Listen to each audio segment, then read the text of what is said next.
सलाहुद्दीन अयूबी की कब्र को जब 6 साल बाद खोला गया, कफन में लिपटी लाश ने सबको सजदे में डाल दिया। कब्र के अंदर का मंजर देखकर मगरूर फ्रांसीसी साइंसदान के हाथ से औजार गिर गए। ये 1950 की बात है। दमश्क शाम में वाक़ई अमवी मस्जिद के सिहन में अजीम फातिह सलाहुद्दीन अयूबी की एक इंतहाई सादा सी कब्र थी।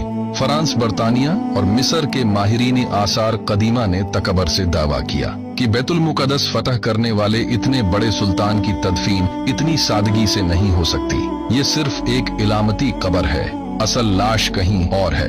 अपने उस दावे को सच साबित करने के लिए 25 नवंबर 1950 को उन्होंने कैमरों और साइंसी आलात के साथ कब्र खोलने का फैसला किया। जो ही कब्र की मट्टी हटाई गई और सदियों पुराना बोसीदा लकड़ी का संदूक सामने आया तो अचानक पूरे मकबरे में कस्तूरी और ताजा गुलाब की इतनी खुशबू फैली कि माहिरीन के दिमाग सुन हो गए। फ्रांसीसी माहिर डेविड ली कॉमटे ने कांपते हाथों से जैसे ही कफन का एक कोना हटाया तो उसके हाथ से खुदाई के औजार छूटकर गिर गए।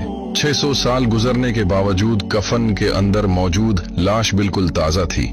चेहरे के रोबदार नकूश सलामत थे, दाढ़ी के बाल मौजूद थे और उंगलियों के पोरों पर लगी मेहंदी यूं चमक रही थी जैसे अभी कल रात ही लगाई गई हो। डेविड ली कॉमटे खौफ और हैरत से चीखा, ये नामुमकिन है। लाश पर गलने सड़ने का कोई निशान नहीं, मुझे तहकीक करनी है। कार्बन डेटिंग के लिए इसके नमूने लेने हैं। इतने में दमश्क के एक 80 साला नूरानी चेहरे वाले आलिम दीन आगे बढ़े। उन्होंने जलाल में आकर कफन को मुकम्मल हटाने से रोका और वो तारीखी जुमला कहा जिसने कमरे में मौत का सुनाटा बिछा दिया, बस करो।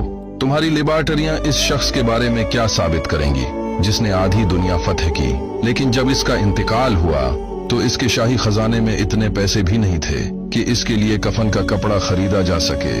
उस दिन जदीद साइंस को घुटने टेक कर मानना पड़ा कि जो लोग अल्लाह के दीन के लिए अपनी जिंदगियां वक्फ कर देते हैं, मटी इनके जिस्मों को छूने की जसारत भी नहीं कर सकती।